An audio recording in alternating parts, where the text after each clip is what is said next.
Table అయితే తుడుద్దామని వచ్చాను. Table అంతా చిందరవందరగా ఉంది కదా, అందులో పాత డైనింగ్ టేబుల్ కాబట్టి తొందరగా దుమ్ము అనేది చేరుకుంటుంది. ఇవన్నీ తీసేసి ఇప్పుడు దీన్ని క్లీన్ చేస్తాను. ఇక్కడ మామిడికాయ పచ్చడి కోసం అయితే ఒక బాటిల్ కడిగి పెట్టేసిన. అలాగే ఈరోజు ఏం కర్రీ చేయాలి, ఏం వంట చేయాలని ఆలోచిస్తున్నాను. చూద్దాం ఏమేమి ఉన్నాయో. చూసిన తర్వాత కానీ చేయలేను. ఇప్పుడు వెట్ వైప్ అండి, ఇది వెట్ వైప్తో అయితే ఇలా టేబుల్ తుడిస్తేనంగా మంచిగా క్లీన్ అయిపోతుంది. ఒక 2-3 వెట్ వైపులు తీసుకొని ఒకటి తుడిచిన తర్వాత ఇంకొకటి తుడిస్తే క్లీన్ అయిపోతుంది తొందరగా, తడి పెట్టి తుడిచే బదులు.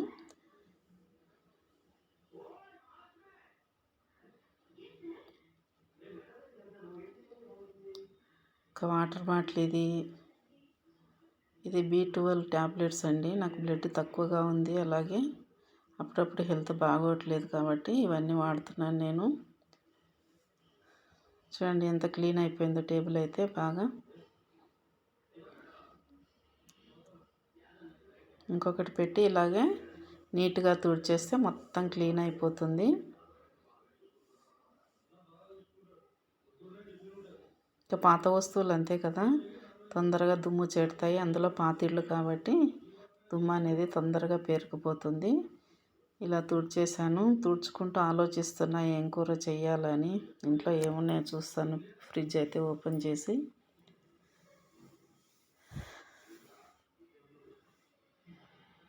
ఇంకా టేబుల్ మీద ఇవన్నీ సర్దేస్తున్నాను అనమాట. ఓకే ఫ్రెండ్స్, ఇప్పుడు ఏం దొరుకుతుంది నాకు వెతుకుతున్నాను. ఆకుకూరలు అయితే ఏదో ఉంది, కొంచెం పాలకూర, పుదీనా దొరికింది కదా, ఒక ఐడియా వచ్చింది నాకైతే. పుదీనాతో పులావ్ చేసుకుందామని. ఓకే, ఇంక ఇప్పుడైతే వీడియోలోకి వెళ్ళిపోదామా ఫ్రెండ్స్. అందరికీ నమస్తే, వెల్కమ్ టు లక్ష్మీ డైరీ. ఈరోజు మన రెసిపీ అండి, పుదీనా ఉంది కాబట్టి పుదీనాతో పులావ్ ప్రిపేర్ చేద్దామని అనుకుంటున్నాను. ఇక్కడ 3 కట్టల పుదీనా అయితే ఉంది. అందులోంచి నేను సగం మాత్రమే తీసుకున్నాను, మిగతాది ఫ్రిడ్జ్లో ఇలా పెట్టేసి. ఈ సగం పుదీనా ఉంది కదా, అందులోకి ఒక 4 పచ్చిమిరపకాయలు తీసుకున్నాను. అలాగే కొత్తిమీర కూడా కొంచెం తీసుకున్నాను. కొత్తిమీర అనేది ఇలా సుంచి పెట్టుకొని, పచ్చిమిరపకాయలు కూడా ఇలా సుంచేసి పెట్టుకోవాలి. కొంచెం ఘాటుగానే ఉంటాయి, గ్రీన్ కలర్ ఉన్నాయి కాబట్టి 4 తీసుకున్నాను. ఇంకా ఇప్పుడు పుదీనా అయితే ఒక్కొక్క ఆకు తీస్తాను నేనైతే. మధ్య మధ్యలో పుచ్చులు ఉంటాయి, ఇందులో సన్నటివి పురుగులు అనేవి కూడా ఉంటాయి, గ్రీన్ కలర్ కూడా వస్తాయి ఒక్కొక్కసారి సన్న పురుగులు. ఎంత అంటే స్పెక్స్ పెట్టుకొని తీస్తాను నేనైతే. ఇప్పుడు పుదీనా అయితే ఏరేసాం కదా శుభ్రంగా. ఇంకా దీన్ని అయితే ఒక 5 నల్ల కింద పెట్టేసి మంచిగా చాలాసేపు కడుగుతాను నేను. ఇలా కడిగితేనే అందులో ఉన్నటువంటి దుమ్ము కానీ శుభ్రం అయిపోతుంది తొందరగా. కడిగిన తర్వాత మళ్ళీ మంచినీళ్ళు అనేది పోసి ఒక గిన్నెలో వేసుకొని మళ్ళీ కడిగి వేసుకుంటాను. ఎందుకంటే మామూలుగా నల్ల కింద అయితే బోర్ వాటర్ కదా వేసి కడిగేది. ఇప్పుడు మంచినీళ్ళు కూడా పోసి శుభ్రంగా కడిగేస్తాను. ఇప్పుడు మిక్సీ జార్ అయితే తీసుకొని ఈ పుదీనా మొత్తం నీళ్ళు అనేది పిండేసుకొని అందులో వేసుకుంటాను. అలాగే తీసుకున్న పచ్చిమిరపకాయలు అవి కూడా వేసాను. ఇంకా దీనికి తగినంతగా ఉప్పు చేర్చి, అన్నంలోకి ఎంత వేస్తామో అంత ఉప్పు చేర్చి మిక్సీ పట్టేసుకోవటమే. మరీ మెత్తగా పేస్ట్లా కాకుండా మామూలుగా పట్టేసుకోవాలి. చూడండి ఇక్కడ చూపిస్తున్నట్టుగా మిక్సీ పట్టుకుంటే సరిపోతుంది. ఇంకా ఇప్పుడు రైస్ అండి, ఒక చిన్న గ్లాసు రైస్ అయితే నానబెట్టాను పులావ్ కోసం అయితే, ఎక్కువ ఏం కాదు. ఇప్పుడు స్టవ్ ఆన్ చేసి ఒక గిన్నె పెట్టేసి అందులోకి ఆయిల్ 1.5 టేబుల్ స్పూన్ వరకు ఆయిల్ వేసుకోవాలి. ఎందుకంటే రైస్ కొంచెమే కాబట్టి ఒక చిన్న గ్లాసుని తీసుకున్నాను కాబట్టి ఆయిల్ అనేది ఈ మాత్రం సరిపోతుంది. ఇంకా దీనిలోకి అయితే షాజీరా ఒక 1/2 టీ స్పూను, అలాగే 2 లవంగాలు, ఒక ఇలాచి, కొంచెం పట్ట, 1 ఇంచు వరకు పట్ట ముక్క తీసుకున్నాను. ఒక మీడియం సైజు ఉల్లిపాయలు సగం కట్ చేసి పెట్టుకోవాలి. ఇప్పుడు ఆయిల్ హీట్ ఎక్కింది కదా, అందులో ఈ దినుసులన్నీ వేసుకున్నాం. ఇవి కొంచెం చిటుపట్లాడగానే కట్ చేసి పెట్టుకున్న ఉల్లిపాయ ముక్కలు కూడా వేసుకున్నాం. అలాగే కాజు పలుకులు అండి, ఒక 4-5 తీసేసి ఇందులో వేసాను. కాజు పలుకులు కూడా ఆయిల్లో కొంచెం ఎర్రగా ఫ్రై అవ్వాలి. అప్పుడు కట్ చేసి పెట్టుకున్న ఉల్లిపాయను కూడా ఇందులో వేసి ఫ్రై చేసుకోవాలి. ఇందులోకి ఒక హాఫ్ టీ స్పూన్ వరకు నెయ్యి కూడా వేశాను నేను. ఇలా వేయించుకున్న తర్వాత ఇందులోకి ఒక చిటికెడు పసుపు వేసుకోవాలండి. మంచి కలర్ వస్తుంది. లేకపోతే ఈ పుదీనా అనేది గ్రీన్ కలర్ ఉంటుంది కదా, ఈ పసుపు అనేది చేరిస్తే కొంచెం కలర్ అనేది బాగుంటుంది. మరి ఎక్కువ కాకుండా ఒక చిటికెడు అయితే సరిపోతుంది. మన బియ్యం క్వాంటిటీని బట్టి వేసుకుంటే సరిపోతుంది.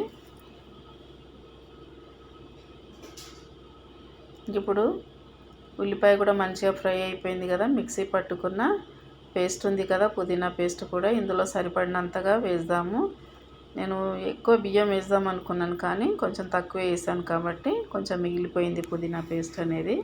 ఈ పేస్ట్ వేసిన తర్వాత ఆయిల్లో మంచిగా ఫ్రై అవ్వాలి, ఇది పచ్చివాసన లేకుండా. ఇంకా 4-5 కరివేపాకు ఆకులు కూడా ఇందులో వేసుకొని ఇలా బాగా కలిపేసుకోవాలి.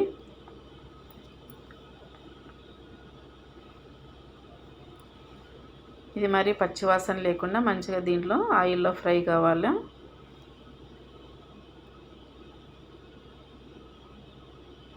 ఇప్పుడైతే మంచిగా ఫ్రై అయిపోయింది కదా.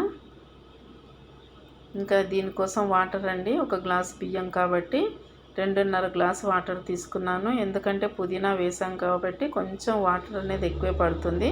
మరి 2 వేస్తే పలుకు పలుకు అవుతుంది అన్నము.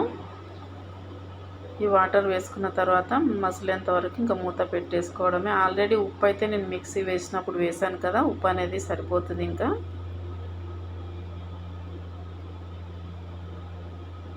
మూత పెట్టేసుకొని మసిలేంత వరకు పెట్టేసుకుందాం. ఇంక ఇప్పుడైతే డైనింగ్ టేబుల్ మీద ఆల్రెడీ నేను, ఇది ప్లాస్టిక్ దండి, ఇందులో ఉల్లిపాయలు అలాగే ఎల్లిపాయలు వేసి పెట్టుకుంటాను. ఎందుకంటే గాలికి పాడవకుండా ఉంటాయి. కవర్లో అలాగే కట్టి పెడితే కనుక ఉల్లిపాయలు అయితే మురిగిపోతాయి, ఎల్లిపాయలు అయితే మామూలుగా ఎర్రగా అయిపోతాయి. కాబట్టి నేను ఇలా గాలికి అనేది పెట్టేస్తాను.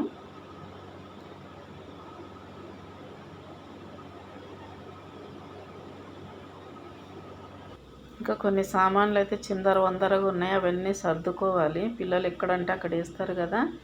ఇంకా నేనైతే ఒక 1/2 కేజీ మామిడికాయ పచ్చడి అయితే తెప్పించాను. నేను 4 ఏళ్ల నుంచి నేను పచ్చడి పెట్టడమే కుదరడం లేదు. ఎందుకంటే ఒక ఇయర్ అయితే మా హస్బెండ్కి హాస్పిటల్నే ఉన్నాడు గత వారం రోజులు. నెక్స్ట్ ఇయర్ మా అత్తగారు చనిపోయారు. ఇంకో ఇయర్ మా కూతురు దగ్గరికి వెళ్ళాను. ఇలా గడిచిపోయింది 4 ఏళ్ల నుంచి కూడా. కాబట్టి షాప్ నుండి కొనుక్కొచ్చారు. ఇంకా అదైతే ఒక బాటిల్ కడిగేసి అందులో వేసి పెట్టుకుందామని ఇలా వేస్తున్నాను. పచ్చడి తినడం బాగా అలవాటైంది. ఇలా బాటిల్లో వేసి పెట్టుకుంటే బాగుంటుంది కదా.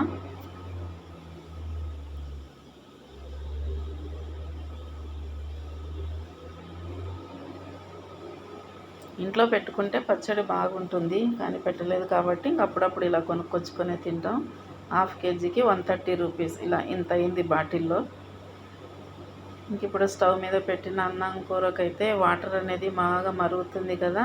బియ్యం నానబెట్టి ఉంచాను ఆల్రెడీ. ఆ నీళ్ళు అయితే వంపేసి మొత్తము ఆ బియ్యాన్ని ఇందులో వేసుకోవాలి. వేసుకున్న తర్వాత ఒక 50% కుక్ అయిన తర్వాత మంటను లో ఫ్లేమ్లో పెట్టుకోవాలి. ఎందుకంటే ఇక్కడ రైస్ క్వాంటిటీ తక్కువ కాబట్టి గిన్నె కొంచెం పెద్దగా ఉంది, తొందరగా అన్నం అనేది మాడిపోతుంది. ఇలా బియ్యం వేసిన తర్వాత ఒకసారి కలిపేసుకొని కొంచెం ఉడికిన తర్వాత మంటని లో ఫ్లేమ్లో పెట్టుకుంటే అన్నం పొడి పొడిగా అవుతుంది. ఇలా మనకి నోటికి రుచించినప్పుడు, కొంచెం చలిగా ఉంది, అలాగే వర్షాలు కూడా కురుస్తున్నాయి కదా, స్పైసీగా తినాలనిపిస్తుంది. అలాంటప్పుడు ఇలా ఏదైనా వెరైటీగా రైస్ చేసుకొని తింటే స్పైసీగా ఎమ్మీగా చాలా బాగుంటుంది. ఇప్పుడు రైస్ అయితే అయిపోయింది కదా. ఇంకా అంట్లు అనేవి ఉన్నాయి, ఉదయాన్నే టిఫిన్ చేసినాయి, అలాగే టీలు తాగినాయి, అంట్లు అలాగే ఉండిపోయినాయి కదా. అవి అయితే ఇప్పుడు తోమేస్తాను నేను. మాకు పని మనిషి అయితే ఏమీ లేదండి, అన్ని పనులు నేనే చేసుకుంటాను.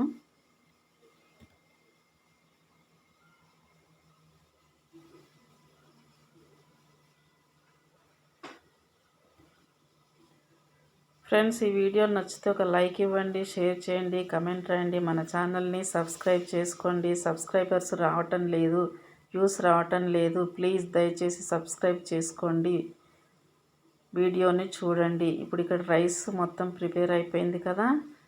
ప్లేట్లో వేసుకొని ఇంకా సర్వ్ చేసుకోవటమే. ఈ రైస్ అయితే చాలా సూపర్ టేస్టీగా ఉంటుంది, వేడి వేడిది.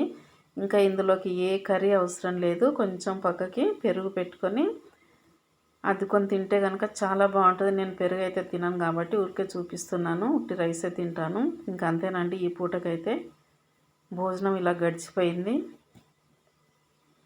ఇంకా వేరే కర్రీ అనేది ఏమి చేయలేదు, ఓన్లీ ఈ రైస్తోనే అయిపోయింది. ఈ రైస్ అయితే చాలా సూపర్ టేస్టీగా ఉంది. తిని చూశాను కదా, ఎమ్మీగా టేస్టీగా భలే ఉంది రైసు. ఒకసారి ట్రై చేయండి. ఇంకోటి మర్చిపోయానండి, ఇందులో అల్లం వెల్లుల్లి పేస్ట్ కూడా వేసాను. అది వేసేటప్పుడు మామూలుగా కరెంట్ పోయింది, చీకటిగా ఉంది కాబట్టి ఆ క్లిప్ అనేది నేను యాడ్ చేయలేదు. ఓకే ఫ్రెండ్స్, చూశారు కదా. నచ్చితే లైక్ ఇవ్వండి, షేర్ చేయండి, కమెంట్ రాయండి. మన ఛానల్ని అయితే సబ్స్క్రైబ్ చేసుకోండి. వీడియో చూడండి ఫ్రెండ్స్. Thank you.